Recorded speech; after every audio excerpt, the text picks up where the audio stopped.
this is Jill. And this is Cecily. We wanted to tell you a little bit more about our Mesa Easter Pageant book and actually show it to you. So here's the first chapter. It's the brief history. What do we want to tell them about the brief history?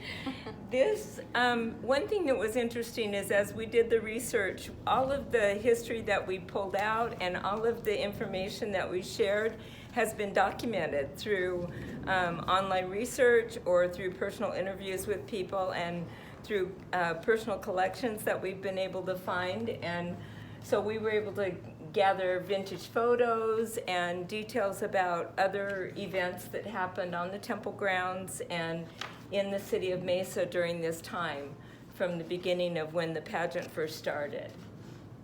Okay, and then the next, so that's just, like we said, the brief history. It's about that many pages. Then we have the scenes chapter, which we really love how that turned out.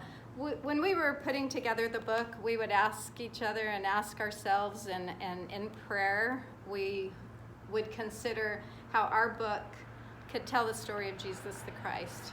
Not only telling the story of the pageant, telling his story, but we wanted to be able to tell his story. And so we were really thrilled with how this turned out. Our book designer, Leslie Thompson, did a beautiful job laying this out. We have beautiful photos from various photographers.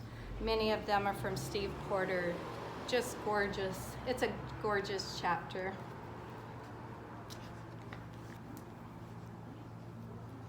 And then it also has personal experiences that we've worked in. So it's told through photos with the scenes. It also has scriptures that tell the story of Jesus' life. And then there are personal accounts of people who have actually been in those scenes and how it impacted them.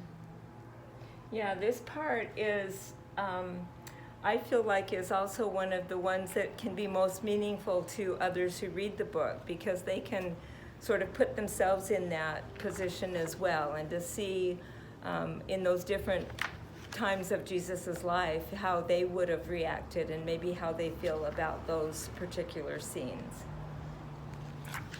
Okay, and then the last chapter is the 80-year history, year by year from 1938.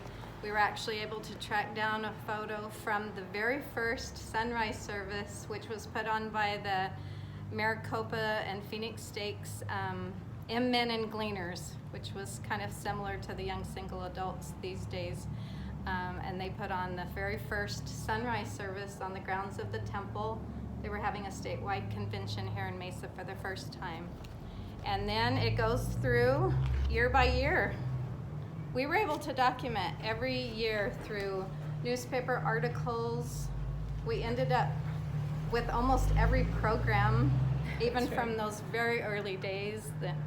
I know we have programs from the 40s on, and interviews and notes and lots of fun things that we were able to find. So year by year, if you want to delve in a little more, I know one thing that's exciting, that the feedback we're getting is that people are finding in here people that they know.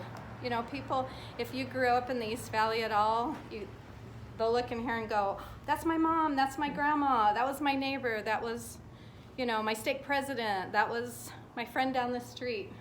So these were the people who started the pageant and who kept it going year after year and made it really what the special production it is now.